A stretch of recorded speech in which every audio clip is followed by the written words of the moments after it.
Inocuidad alimentaria. Ese es nuestro tema de hoy. Manipulación de alimentos, inocuidad. Vamos a ver qué es inocuidad. Y aquí ya está Marta Rodríguez, licenciada en Biología, magíster en Ciencia de los Alimentos de la Universidad Simón Bolívar, con más de 10 años de experiencia en asesorías en la industria de alimentos y bebidas de consumo masivo en las áreas de aseguramiento de la calidad e inocuidad. Actualmente gerente de capacitación de la empresa Alimtech. Bueno, vamos a empezar. Bienvenida. Gracias por la invitación. Y bueno, es un placer estar aquí con ustedes, sobre todo hablando sobre la inocuidad alimentaria. Perfecto. Entonces, bueno, vamos a empezar por allí, Marta, por inocuidad alimentaria, lo que eres especialista. Bueno, la inocuidad alimentaria tiene que ver básicamente con que el alimento que consumimos no nos cause daño, ¿ok? Básicamente es un conjunto de condiciones y medidas que se deben tomar durante el proceso de producción, almacenamiento, distribución y preparación de los alimentos, de la manera de que cuando lo consumamos no produzca ningún tipo de daño a nuestra salud. Bien, ¿y por qué un alimento nos haría daño? O sea, ¿cuáles son esos alimentos que nos pueden hacer daño? Muchos alimentos. Lo importante es evaluar todos los peligros que pueden afectar la inocuidad alimentaria, como son los peligros físicos, los peligros químicos y los peligros microbiológicos que comprometen la inocuidad alimentaria. Ahora, ¿cómo sería un peligro físico? Por ejemplo, la presencia de un cabello, la presencia de un plástico en el alimento, la presencia de un cartón en el alimento, la presencia de un hueso en el alimento. Eso sería un peligro físico. Ajá. ¿Y el siguiente? El microbiológico es la presencia, por ejemplo, de un virus, de una bacteria, de un parásito o la presencia de una toxina producida bien sea por una bacteria, por ejemplo, un Clostridium botulino, o una toxina producida por algún hongo. Bien, y eso viene de fábrica y nosotros tenemos que protegernos en la casa. Bueno, puede venir de fábrica como también puede venir de nuestros hogares. Ok. Sí. Cuando preparamos un alimento, por ejemplo, se nos cae un cabello, se nos desprende un botón de la camisa. Bien, cuando estamos cocinando. Pero bueno, vamos a imaginar que vamos con nuestra bolsita ecológica, ¿o no? O el carrito ese que rodamos como una maletica para el supermercado, a comprar las cosas que necesitamos. Exacto. Primero tenemos que seleccionar el sitio donde vamos a comprar, bien sea el supermercado, el abasto o cualquier sitio de expendio. ¿En qué condiciones de infraestructura está el local? Ahí más o menos podemos tener una idea de cómo son los productos que se expenden allí. Si vamos al supermercado, entonces tenemos que evaluar los refrigeradores, tenemos que evaluar las temperaturas de esos refrigeradores, cómo se reparten los alimentos entre los distintos refrigeradores, y a veces eso es bastante difícil. Sí, bueno, explícanos, porque yo voy al supermercado y a veces no estoy pendiente de... Bueno, claro, hay cosas lógicas. Si uno va pasando por la neverita, está echando como frito, bueno, claro, está bueno. Bueno, pero hay características del alimento que te dice que las condiciones de refrigeración no son adecuadas. Por ejemplo, si tú ves una carne o un pollo que exuda líquido, tú más o menos puedes darte cuenta de que no es un proceso no está pues en un ambiente de refrigeración adecuado. Bien, entonces primero el establecimiento, porque a veces también hay muchos camiones con por lo menos frutas y vegetales y allí nos paramos a comprar algo. Sobre todo cuando vas a comprar pescado, que tú te das cuenta que lo ponen allí y la cava está atrás. El pescado, por ejemplo, debería estar el pescado fresco debería estar en un ambiente más o menos entre 0 a 2 grados centígrados, o por lo menos estar en una cama de hielo. Si voy a comprar pescado, lo ideal es que me lo saquen directamente del camión. En el caso cuando voy a comprarlo a la calle. Bien. Y no que esté allí expuesto. Eso es lo ideal. Eso es lo ideal, por lo menos con el pescado. Ahora con los vegetales, que también están en los camiones, y las frutas. Sí, lo ideal es que las frutas también estén refrigeradas más o menos en un ambiente entre 5 y 8 grados centígrados y que no estén golpeadas, que los vegetales no estén marchitos, que los vegetales no estén rotos, porque todo eso permite la entrada de esos microorganismos al alimento, que afectan de una manera u otra la inocuidad alimentaria. Ah, bueno, aquí tienes una lámina que dice producción, que la enviaste. Sí, la carne general, carne, pollo y pescado deberían estar en una temperatura de congelación de 18 grados centígrados, es lo ideal. Por ejemplo, las temperaturas de almacenamiento de los productos lácteos deberían estar entre 2 y 6 grados centígrados, los vegetales a temperatura ambiente deberían estar entre 10 y 14 grados centígrados. En la nevera ya deberían estar a una temperatura más o menos entre 5 y 8 grados centígrados y deberían estar dentro de las gavetas de la nevera porque la temperatura también afecta el vegetal y hace que se ponga de una manera flojo. Cuando uno dice, bueno, el tomate se puso flojo, es que la temperatura afecta la estructura externa del vegetal.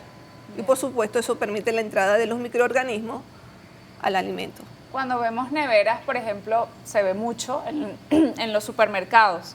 Están como las neveras, pero no están cerradas, sí, sino que parecen como cavas y allí encima están los alimentos. ¿Eso estaría bien, estaría mal? ¿Me podría confiar yo en agarrar un alimento o simplemente con mi visual, bueno, este pimentón se ve bien? Sí, lo importante es que no esté golpeado, que no esté roto. Eso es lo ideal, que los vegetales que compremos no estén rotos, o sea, no estén marchitos y no tengan ningún tipo, no estén flojos, no tengan ningún tipo de herida dentro de su capa externa, porque, claro, todas las bacterias que se encuentran allí alrededor pueden entrar al alimento, sobre todo cuando preparamos ensaladas crudas, que no tienen ningún tipo de cocción. Bueno, ya vamos a ir para la casa. Ahora estoy con mi carrito por el supermercado. ¿Hay una manera correcta de colocar las cosas en el carrito? Sí, lo ideal es que los vegetales estén separados de los productos de limpieza, para que no haya un tipo de, lo que se llama una contaminación cruzada. O sea, que muchas veces compramos y dice, oye, esto me sabe como hace, o me sabe como a un detergente, a jabón. Entonces lo ideal es pasar los vegetales, luego los detergentes y colocarlos en bolsas distintas. Bien, y por ejemplo, hay una estructura, un orden, cuando voy a hacer el mercado, primero agarro los vegetales y la fruta, o paso por todos mis pasillos del supermercado y después se lo dejo. No, lo ideal es que las carnes sean seleccionadas al final, porque estamos un cierto tiempo en el supermercado y no podemos tener las carnes fuera del sitio de refrigeración durante todo ese tiempo. Lo ideal es tomar las carnes al final, ya cuando ya hemos hecho toda la compra. Seguimos en el mercado para irnos a la casa. Me acaba de mencionar algo importante, los enlatados, las pastas, estas cosas, alimentos que vienen empaquetados. Sí, cuando vamos al supermercado tenemos que estar muy pendientes de varios factores pues, o aspectos. Primero que la fecha de elaboración y caducidad del alimento que nosotros compramos. Y ver el número de lote. Si ustedes compran un alimento que no le den el número de lote, nosotros inmediatamente se nos prenden las alarmas porque pensamos, bueno, la procedencia es a veces hasta dudosa. Generalmente el fabricante coloca un número de lote para ver la trazabilidad del producto desde que sale desde la planta hasta que llega al consumidor, hasta que llega por lo menos hasta el cliente que vende el producto. Entonces hay que estar muy pendiente de eso. Si tiene registro sanitario, eso es lo primero, lo que tenemos que evaluar. Varias cosas, fecha de vencimiento, lote y registro sanitario. Sí, eso es sumamente importante. Segundo, si vemos una lata, tenemos, como te dije, tenemos que ver que esa lata no esté abollada, porque se pierde lo que se llama la esterilidad comercial. Ok. Las pastas, cuando vamos a comprar pastas que no tengan ningún tipo de plaga, por lo menos gorgojos. Esos gorgojos muchas veces se proliferan cuando no tienen un almacenamiento adecuado, bien sea en el establecimiento o bien sea durante el traslado o en el almacenamiento del producto dentro de la empresa. Esos son unos tipos de plagas que pueden afectar la inocuidad pues, del alimento que compramos. Bien, y cuando nos vamos a la charcutería, que generalmente puede estar ahí en el supermercado. Bueno, tenemos que estar muy pendientes de que cuando rebanan el jamón, cuando rebanan el chorizo o el salchichón, que sea exclusivamente para productos de charcutería y allí nos rebanen también el queso. O sea, el queso es un producto muy delicado. Lo ideal es que cada vez que se utilice una máquina rebanadora es limpiarla antes de proceder a utilizar otro producto en dicho equipo. Pues.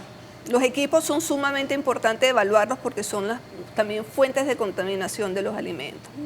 Por lo menos las licuadoras en la casa es bueno desmontarlas una vez utilizada y lavarlas pues antes de utilizar otro tipo de alimento. Uno en la casa lo hace, pero imagínate decirle el de la rebanadora, limpia la maquinita y después el jamón, y limpias la maquinita y después... Generalmente, bueno, hay que estar muy pendientes porque menos mal que los quesos blancos los venden aparte de los quesos ya madurados. Sí. Pero lo ideal es que esos tipos de equipos que están en los establecimientos tengan un mantenimiento adecuado y se limpien varias veces al día. Es lo ideal. Y los mercados que vemos en la calle que también lo venden. Bueno, generalmente te lo venden en trozos y te lo pican y te lo dan. Lo importante es que el cuchillo con que piquen el trozo de queso no sea utilizado para otros fines.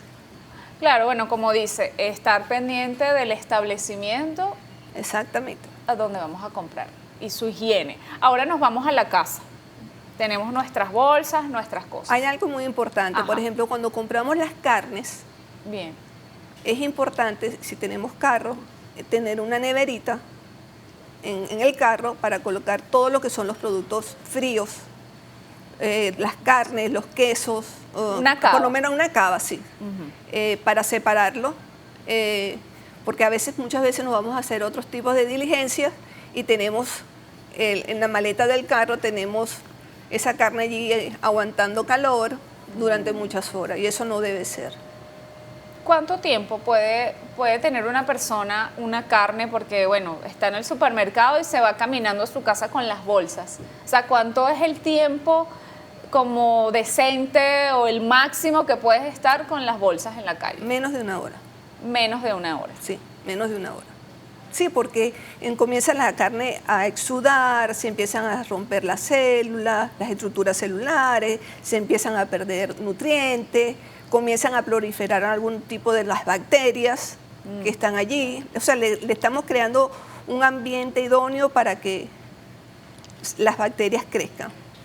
Bien, tienes algunas preguntas. En el caso de los huevos, al llegar a la casa, yo los lavo, pero en estos días me dijeron que los huevos no se deben lavar, sino solo justo cuando los vas a utilizar. Sí, lo ideal es la selección de los huevos al momento de comprarlos, tratar de que no tengan resto de las heces de la gallina, pues del pollo, tratarlos de comprar lo más limpio posible. Y si es posible, si es cierto, no lavarlo, pero sí por lo menos limpiarlo, tratar de quitar los restos pues, que están afuera, pero no mojarlo, porque la cáscara al mojarla se ablanda, entonces también permite la entrada de esos microorganismos. Ah, y entonces ¿cómo? Se humedece. Un pañito húmedo. Un pañito húmedo, limpiarlo, sí, pero sin mojarlo. Y cada vez que lo voy a utilizar, o sea, agarro uno, no es que los limpio todos, sino que agarro uno, lo limpio Sí, los que estén, preferiblemente los que estén sucios. Ah, los que estén sucios. Los Sí. que yo vea que están sucios. Sí. Bien. Aquí Cristina González Valerio pregunta, en el caso del pollo, ¿cómo lavarlo? ¿Con limón, vinagre o simplemente no se lava? No sé lavarlo y se cocina directo. Mira, sí, lo ideal es que una vez que el pollo es descongelado, porque mucha gente tiende a descongelar el pollo y dejarlo afuera, por lo menos la noche antes, o dejarlo en agua, o lo ideal es que el pollo esté expuesto lo menos posible, pero lo puedes lavar, sí, le puedes poner su limón, su vinagre, no hay ningún tipo de problema. Lo importante es el dejar el pollo mucho tiempo en agua. Bien, o sea, es decir, se puede colocar con vinagre, un poquito de vinagre, un poquito de limón, unos 5 minutos antes de utilizarlo. Sí, sí, se lo puede hacer perfectamente. Bien. Y con el tema de los vegetales y las frutas, ¿también se puede hacer eso o no se lavan? No, lo importante de todo esto es el tipo de agua que nosotros utilizamos para lavarlo, que debería ser agua potable. Tenemos que estar seguros que todos los alimentos que preparamos en nuestras casas sean lavados con agua potable. O hervidas. Sí, o agua hervida. El agua potable es el agua apta para el consumo humano. Entonces, lavamos nuestros alimentos con agua potable. Dígame eso. Nosotros llegamos, lo lanzamos ahí en el lavaplatos y que le caiga agua, pero no. Mira, sí, lo ideal en caso de los vegetales no mojarlos. Ah, no mojarlos. Sí, no lavarlos y meterlos en la nevera, porque al lavarlos se humedecen y se ponen flojos, se marchitan más rápido, sí. Entonces, ¿cómo le paso un trapito? No, lo ideal es, muchas veces en mi casa, yo agarro los vegetales, todo lo que es cilantro, el celery, yo lo coloco en un envase plástico, le pongo un papel absorbente, los coloco allí y los tapo. Y allí se te conserva durante mucho tiempo. Ah, mira, sí. No hay que estar en ese No, plan no mojes generalmente los que son las ramas.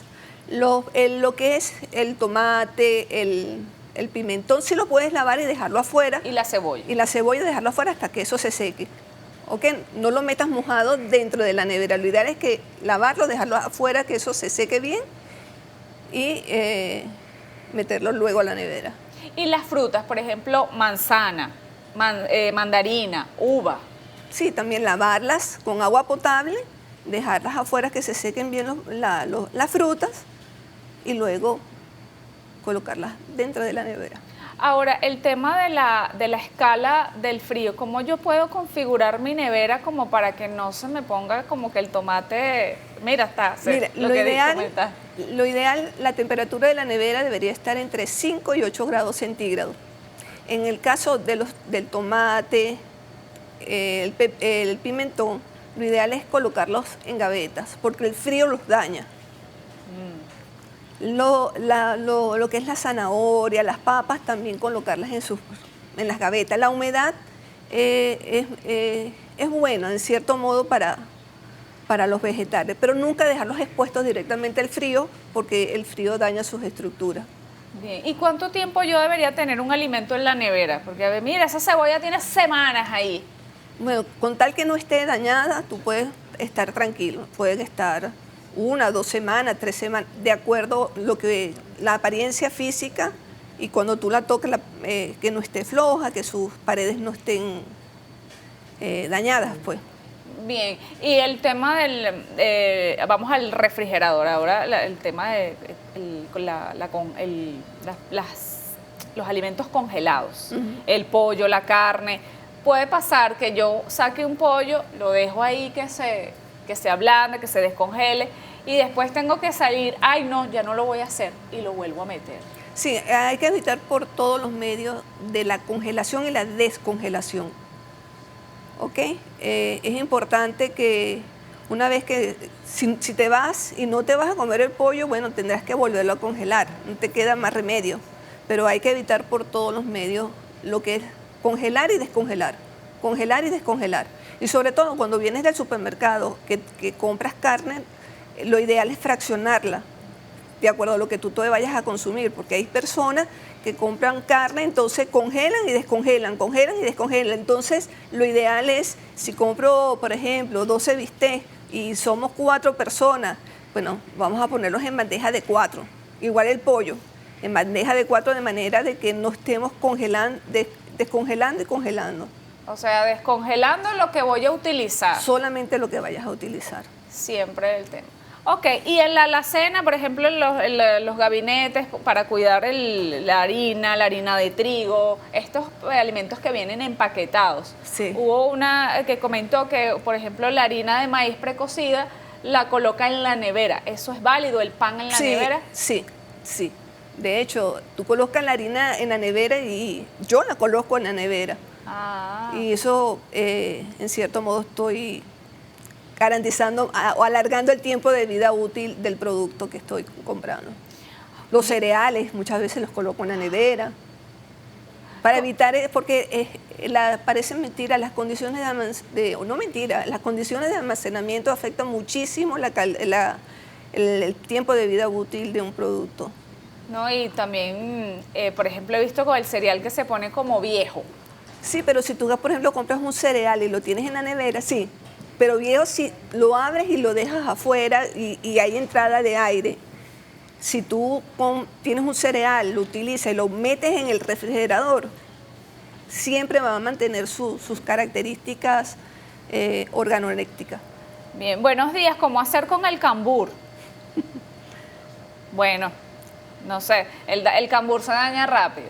Sí, cuando hay temperaturas elevadas o hace mucho calor, se madura muchísimo más rápido.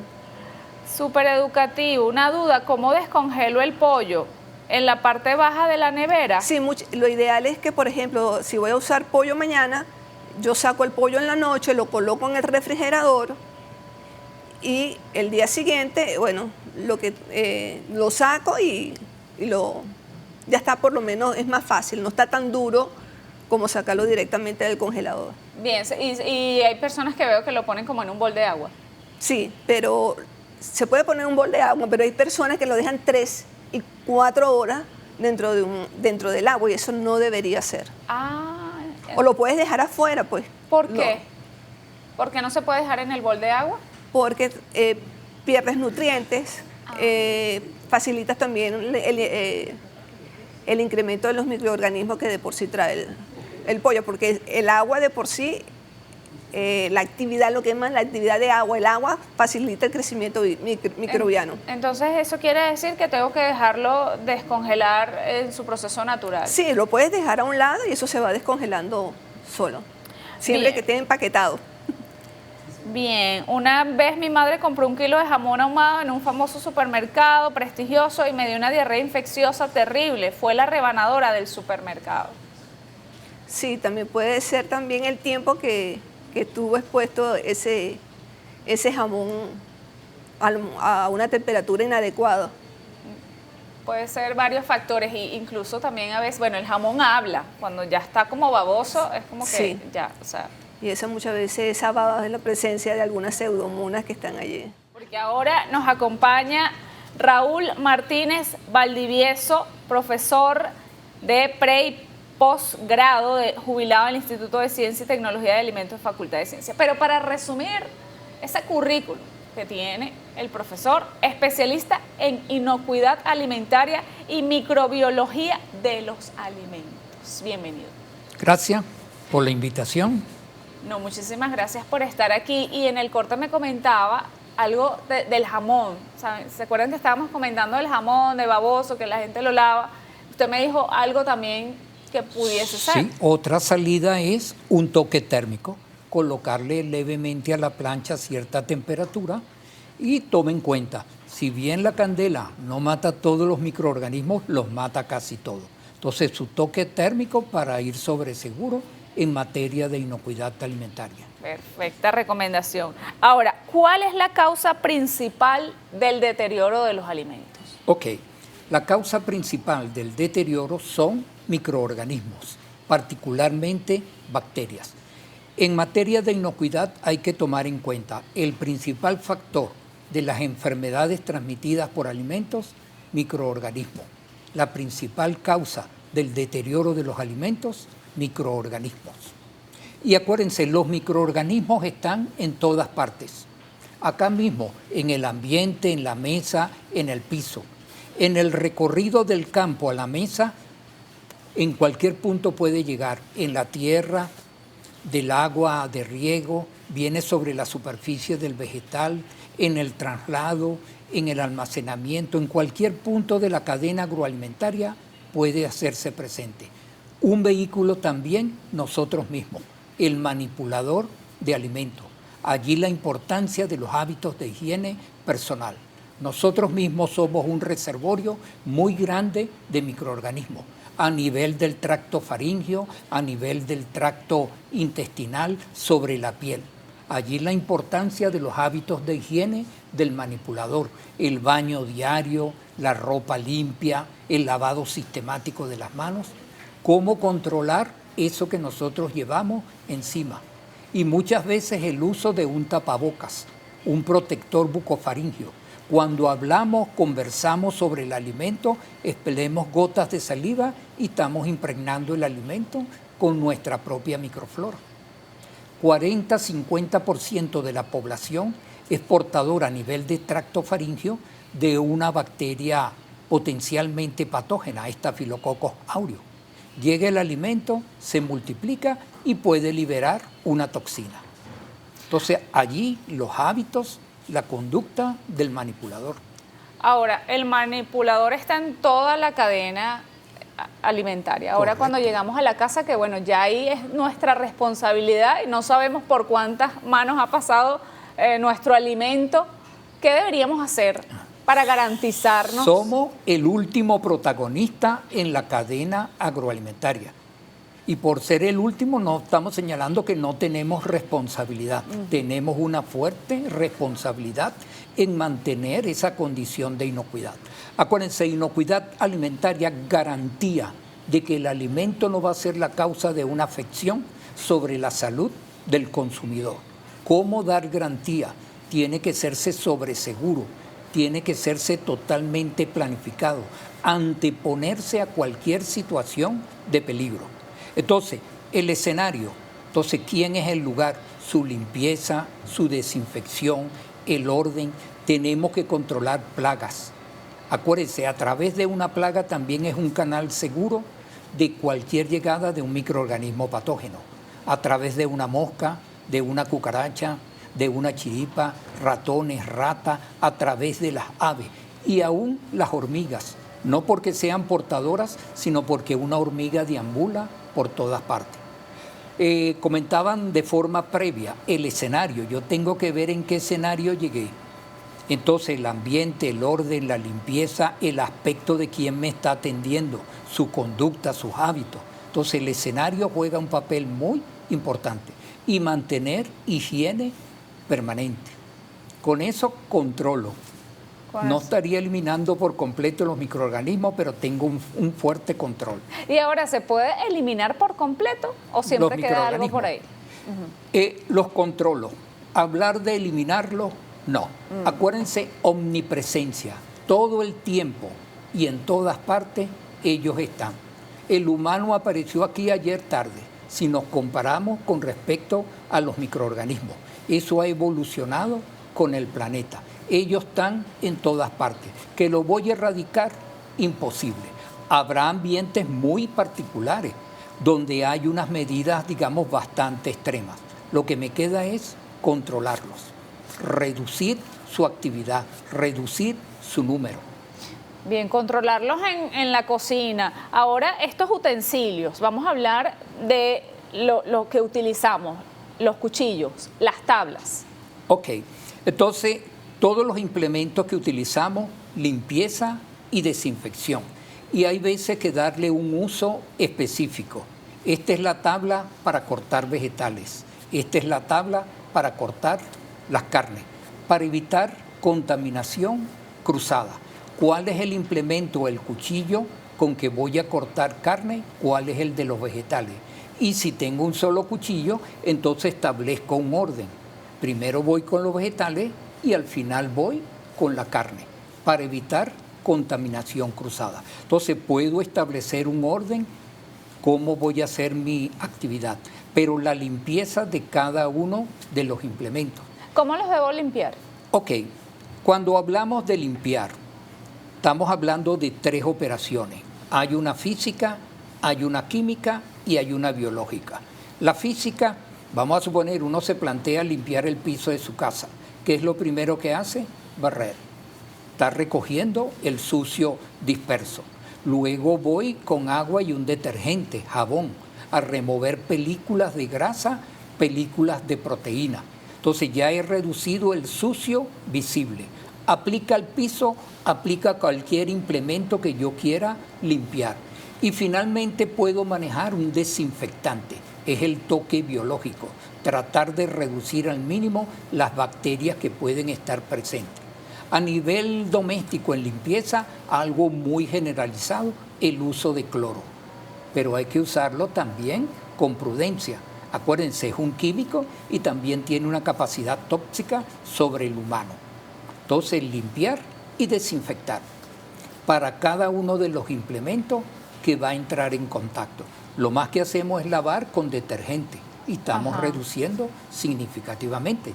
Si usted le podría dar un toque también con agua caliente, perfecto. Está manejando el agua caliente como un elemento desinfectante. Y ahora la esponja, porque bueno, tenemos la esponja que nos dura como, no sé, un mes y con esa misma esponja lavamos el plato, la tabla.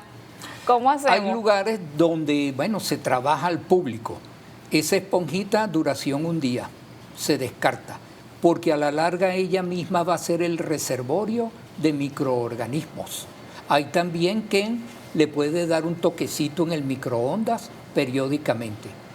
Alta temperatura para reducir la carga presente en la esponja. A la esponja. Pero ese trapito, una esponjita, a la larga pasa a ser un reservorio de microorganismos. ¿Cuánto tiempo yo debería tener una esponja allí en mi lavaplato? Ok, vamos a suponer, sin haberle dado, cuestión de un día, podría darle un toque de microondas diario. ¿De cuánto tiempo? Vamos a suponer 1 minuto, 2 minutos, que alcance alta temperatura. En la noche. Coloco mi esponja. Y queda lista. Le está dando una desinfección. Llegó, la lavó, la enjuagó, redujo todos los residuos, etcétera, y le da un toque térmico en el microondas. ¿Pudiese colocarla también en agua hervida o en agua con vinagre? Ok, si no tiene un microondas, lo puede poner a hervir también. Un rato, la sumerge en el agua, la deja hervir y tiene ya una esponja nueva desde el punto de vista biológico. Bien, ahora el tema de los envases, que no sé si se compara con la tabla. Yo debería utilizar el mismo envase, digamos, este envase es para meter el queso, este es para meter el jamón, este es para meter las frutas. Perfecto, una clasificación y cada uno con su respectivo envase. Es muy importante. Tener un orden y, digamos, una disciplina también en ese manejo de cada producto, su respectivo envase. En la nevera cada uno está protegido. Evito allí también contaminación cruzada. Y acuérdense, esa nevera también tiene que ser objeto de limpieza y desinfección periódica. No es que yo nunca me voy a acordar de la nevera. Por lo menos una vez a la semana tengo que limpiar, desinfectar. Acuérdense, limpiar, desinfectar. Y establecer la frecuencia con que yo voy a hacer esta actividad en el escenario donde yo me estoy desenvolviendo. Una vez a la semana limpiar la nevera. La nevera, por lo menos. Todo depende del estado en que usted vea su nevera. Bien. Ahora, y bien tapadito todo para evitar contaminación cruzada. Porque ese es otro escenario. No solamente la tabla de corte, puede ser también el interior de la nevera. Por ejemplo, si yo hago una sardina en la noche con tomate picado, me quedó un poquito, lo guardo en la nevera. ¿Cómo debería yo? En el recipiente. Primero lo coloco en el recipiente, ahora lo guardo en la nevera. Bien. ¿Cómo serían estas etiquetas de los envases y qué debería tomar yo en cuenta? Ok, hay clasificaciones. Uno en términos generales habla de plásticos, pero plástico es un término muy genérico que engloba múltiples tipos de materiales. Entonces hay una clasificación en ello, viene un pequeño triangulito con un número en el centro. Básicamente en esto se maneja una lista de 7. Entrar en contacto con alimentos, podríamos manejar número 1. Aquí lo tenemos. Podríamos manejar número 2, 4, 5. Hay algunos que se descartan por completo. Por ejemplo, vemos allí policlorur vinilo, que no debería ser recomendable que entre en contacto. Esto es lo que básicamente vemos, qué sé yo, en los tubos plásticos que se manejan para los fluidos, para agua, para material de descarte. No debería entrar en contacto con alimentos. Frecuentemente vemos el 4 y el 5. PP le identifica polipropileno, polipropileno bioorientado. O sea, hoy en día el mundo de los plásticos ha sufrido una evolución muy fuerte. Y muchos alimentos en el mercado deben su razón de ser al tipo de material de empaque. Ayuda mucho a la preservación y a la preservación de los alimentos. Entonces, yo adquiero un envase plástico para alimentos, debo buscar la codificación. Un buen fabricante, un producto de marca plástico, le va a traer la indicación de quién es el plástico. Ese triangulito con un numerito. 4 o 5, buen material. Estábamos hablando en el bloque anterior sobre los envases y vamos a hacer un pequeño repaso rápidamente. Aquí lo vamos a colocar y usted lo va a tener allí en pantalla para conocer esa clasificación, los números. Ajá, aquí está, envases PET número 1. Correcto, polietileno terestalato. Y aplicaciones, ¿dónde lo vemos de forma rutinaria? En los envases para agua potable, agua mineral. Muy común su uso. Y si se quiere, es uno de los plásticos de máxima distribución a nivel mundial. Sí, son los alimentos que sí para llevar. Ahora, esto del agua, me voy a detener aquí en el agua.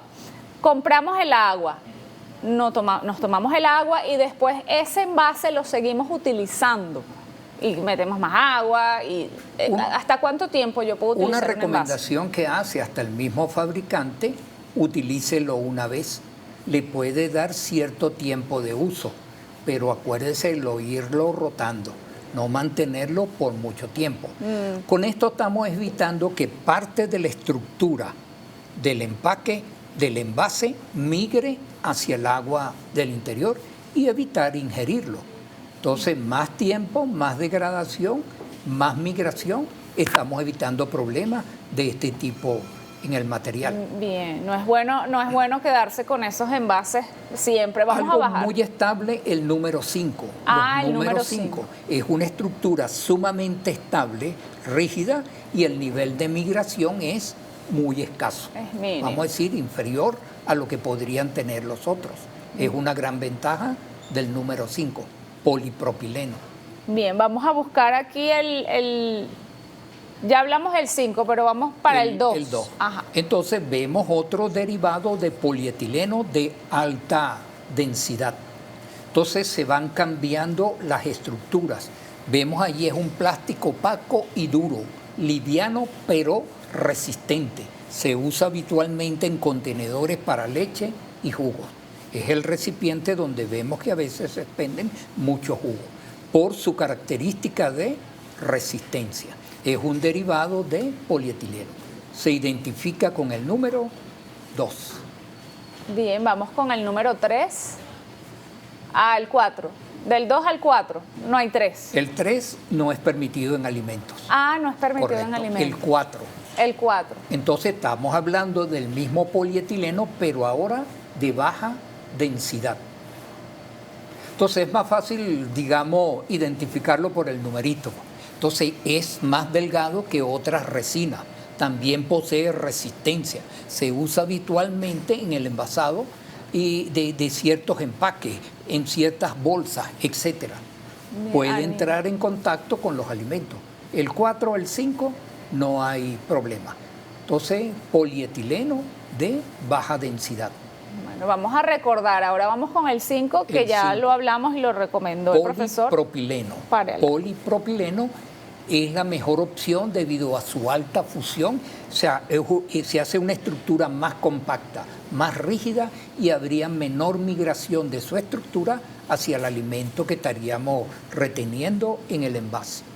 Bien. Muchos productos comerciales, alimentos de marca, usted buscaría qué material es y va a encontrar el número 5.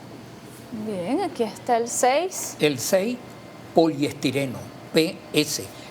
Una forma de ellos habitual, estamos hablando de las bandejitas de anime que se utilizan mucho en la feria de comida, de otra estructura que se podría manejar. También lo hay cristalizado, esas bandejitas que vemos o envase tipo copa, totalmente cristalinos. Entonces hay todo un juego con las estructuras de esto y hay una diversidad muy amplia de materiales. Ahora, esto es plástico. Plástico. Ahora vamos con el vidrio. ¿El vidrio es más seguro?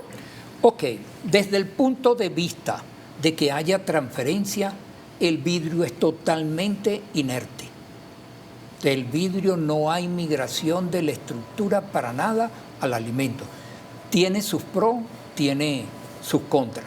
Uno, a veces es pesado, se puede partir, pero se puede limpiar, no hay migración, también puede que tenga un costo más elevado, pero sigue siendo un envase ideal. Nada de migración hacia el alimento, totalmente inerte en este sentido. Bien, ahora le preguntan la manipulación de alimentos cuando existen mascotas en el hogar. Caramba, es un problema. Acuérdense, cuando queremos un ambiente, digamos, realmente limpio, estamos hablando de plagas en general. Plagas señalamos las moscas, cucarachas, chiripas, que pueden ser portadores de patógenos. Igual ocurre con estas mascotas, en sus vellos, en su saliva, en sus deposiciones, también pueden ser portadores de microorganismos patógenos. Al menos en el sitio donde se elaboran alimentos para consumo humano, no debería haber mascotas. Alejarlas de la cocina, porque usted sabe que ellas se montan y, bueno, eso aunque te hoy acompañan. En día uno ve muchas conductas que llaman la atención en este sentido. Hay quien comparte el plato con la mascota también, etcétera, hay de todo. Pero acuérdense, así como nosotros somos reservorios de muchos microorganismos, estas mascotas también lo son. Ellas tienen que ser objeto también de limpieza, desinfección, de atención de salud, etcétera. Y lo ideal es que no esté próximo dentro del sitio de preparación de los alimentos. Bien, le preguntan que si para cocinar es mejor los utensilios de metal o de madera. Ok, la madera, hablando de las tablas, es algo que ha tenido sus discusiones a lo largo del tiempo y esta persiste. En un momento dado se descartó los poros, las grietas, las ranuras y no es fácil de limpiar y desinfectar. Pero todo va a depender de la característica de la madera. Hoy en día se habla de que estos poros podrían hasta retener y destruir los microorganismos. Entonces, un buen material, se busca ciertas características, nada de grietas, nada de poro, nada de ranura, que faciliten las operaciones de limpieza y desinfección. He visto personas que toman la precaución, mire, corté pollo en la tabla, lavé, limpié y después la puse a llevar sol, a secarlas bien y radiación ultravioleta del sol para una buena desinfección de esa tabla de corte de pollo. Y hoy en día se habla que más que los poros son las ranuras que puede dejar el mismo cuchillo sobre la superficie, ya sea plástica o ya sea de madera, que actúa como un reservorio de microorganismos. También acuérdense que llega un momento que pasa su vida útil. Hay que cambiar esa tabla, no usarla eternamente. Hay que evitar grietas. No, todo eso va a depender del uso, el tiempo, la característica del material, el uso que se tenga del mismo y cuán deteriorada puede quedar por las ranuras de un cuchillo. Cuando yo la vea estéticamente ya con sus ranuras, ya es momento de cambiar. Ya está pidiendo cambio, ya dio su vida útil. Aquí le dicen, yo compro pollo y a veces huele a rancio y lo lavo con un poco de cloro. ¿Será bueno lavarlo con cloro para quitarle el olor y el mal aspecto? Ok, se usa el cloro para suprimir olores, Pero ya si el pollo trae cierto olor, le va a dar a usted indicación de que hubo un mal manejo. A lo mejor malas condiciones de almacenamiento, malas condiciones de descongelación. Él no debería tener mal olor, ni siquiera a rancio. Ya le está diciendo a usted algo no está bien. También uno ve el escenario, va a comprar pollo y si usted ya llega al sitio y percibe mal olor, mejor no compro el pollo, me cambio a otro lugar. Entonces la limpieza, el escenario, el olor. Entonces el pollo tiende a descomponerse muy rápido. Aquí hablaríamos de un cierto microorganismo, pseudomonas. Entonces fuertemente proteolítico y proteolítico putrefactivo. Tiende a descomponer al pollo. Entonces es algo que debemos manejar permanentemente bajo cadena de frío. Debe estar refrigerado. Vamos a comprar pollo, deberíamos llevarnos una cavita, una bolsita térmica y del sitio de compra de inmediato a la nevera de la casa para evitar entonces ese proceso de descomposición, producto de esta microflora en particular. Pero sí se podría utilizar solución de cloro, pero acuérdense de doble filo, no se le puede ir la mano con el cloro porque es un elemento tóxico. Claro. Vamos con algunas de las preguntas o comentarios. ¿Sabes que también es bueno meter en la nevera el azúcar? Claro, no arriba, pero sí es bueno meterlo abajo, ya que el azúcar llama a muchos insectos. Correcto. O utilizar un buen envase hermético, asegurarse de la hermeticidad del recipiente donde está guardando el azúcar. Si hay hormigas, vendrá el azúcar de inmediato o muchos otros insectos. Entonces podría guardarse en la nevera, pero si la tiene fuera, un recipiente hermético. Hermético. Te aseguras de la hermeticidad del recipiente. Mi mamá utiliza los potes de mantequilla reconocidos y potes de arroz chino. ¿Eso es correcto? ¿Alguna recomendación? Ok, hay ciertas marcas reconocidas. Más que de mantequilla, vamos a hablar de margarinas, porque son dos cosas diferentes y te utilizan el número 5, polipropileno. Puede tener una larga expectativa y es como la viandita de corte popular que vemos a nivel del país. Es buen material para entrar en contacto con los alimentos. O sea, si puedo guardar mis alimentos allí. Sí, acuérdense, polipropileno. Muy bien. Y sumamente estable. No hay nada de migración. Y pasa a ser hoy en día esa vianda de uso popular. ¿Se pueden calentar los alimentos en el microondas en envases plásticos? Caramba, ahí hay que tener una precaución muy, muy fuerte. No todo plástico va a aguantar esas condiciones de alta temperatura.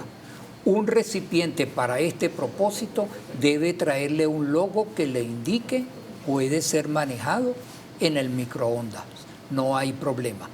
Pero así, digamos, al ojo, no.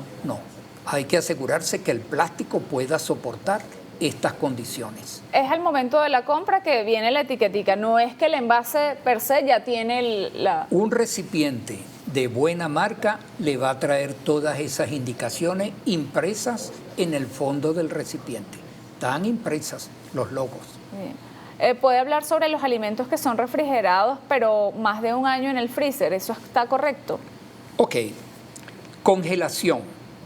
Es una forma de alargar la expectativa de vida útil de los alimentos. Para que tengan mayor expectativa, puede venir acompañado de empacado al vacío.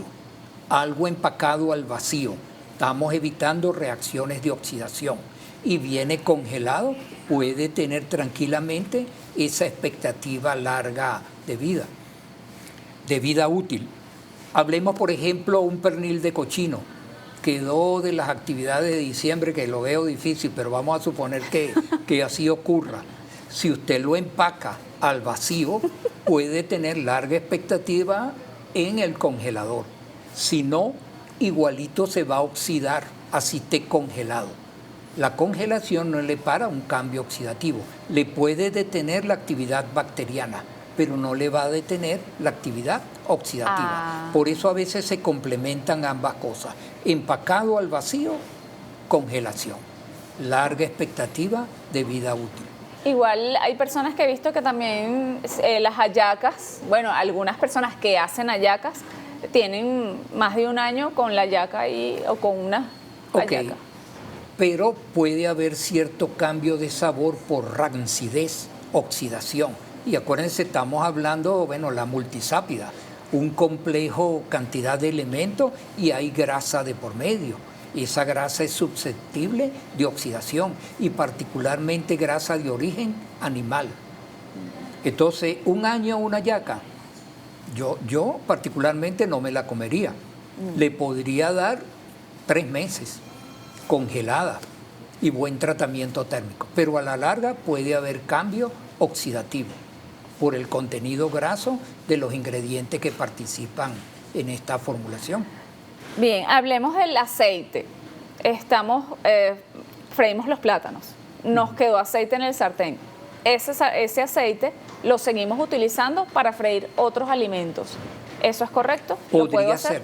Un detalle importante, lo podría filtrar a través de un pañito, hago una cierta operación de limpieza y puedo darle reutilización, pero hasta cierto punto, porque este calor también excesivo y recurrente lo va a oxidar. Y a la larga puede perder ese alimento final que estaría friendo con este aceite. Se va a enranciar, se va a oxidar. Se puede reutilizar por un periodo de tiempo. Pero llega a nivel industrial, hay cómo saber qué uso darle. Se determina la acidez y se le pone un determinado valor de acidez para su reutilización. A nivel doméstico, bueno, es muy difícil, pero sí, si tiene buen olfato y está oliendo el aceite, le va a decir todavía puedo o no puedo. Si ve ya señales de rancidez, mejor no lo descarta. Bien, y hablando del aceite, estos aceites, el de oliva, por ejemplo, el envase, que unos vienen en vidrio, otros vienen en lata, otros vienen en envases de colores. ¿Por qué? Ok, el aceite como tal, estamos hablando de grasa. ¿Y cuál es el fenómeno más fuerte que va a ocurrir? Oxidación. Acuérdense, la composición química de un alimento marca el tipo de deterioro que se pueda presentar. Si es rico en azúcar, se puede fermentar. Si es rico en proteína, puede haber putrefacción. Y si es rico en grasas, se oxida. Hay enranciamiento. Entonces va a guardar un aspecto muy importante para su vida útil, quién es el recipiente, quién es el envase donde lo almaceno. Entonces, un buen aceite de oliva de una buena marca lo podemos ver en vidrio, y vidrio de color verde, que estaría frenando la luz ultravioleta, que es un factor acelerador de esas reacciones oxidativas, aunque estos productos también traen ciertos antioxidantes de forma natural o también agregados, antioxidantes para alargar la vida útil. También pueden venir en recipientes totalmente herméticos y digamos que impiden el paso de la luz. Puede tener larga expectativa también este aceite. Buenos días, amigos. ¿Nos podrían hablar sobre el colador de café tradicional, tiempo máximo de uso? Caramba. Ok. Tiene la ventaja de que usted está colando algo caliente. Ahí le estaría dando como una desinfección por alta temperatura, colocando el café caliente. El café en sí mismo también podría tener ciertas sustancias, vamos a decir, antimicrobianas, pero va a ser su aspecto, su apariencia y que mantenga su integridad física en el tiempo. Todo va a depender cuántas veces hace café al día, qué uso le está dando este colador. Bueno, a veces tenemos años Sí. con ese colador. Ok, depende de la resistencia del material, etc.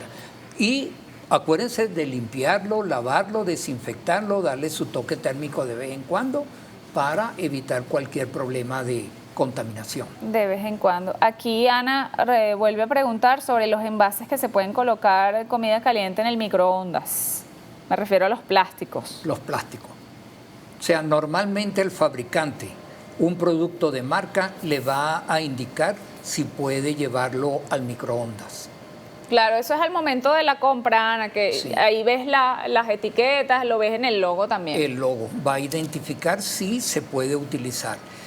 Fíjese, polipropileno, sus temperaturas son de hasta 160 grados centígrados. Puede aguantar tranquilamente 130, altas temperaturas. Pero lo mejor es ver la indicación del fabricante, si es apto o no para ser utilizado en un microondas.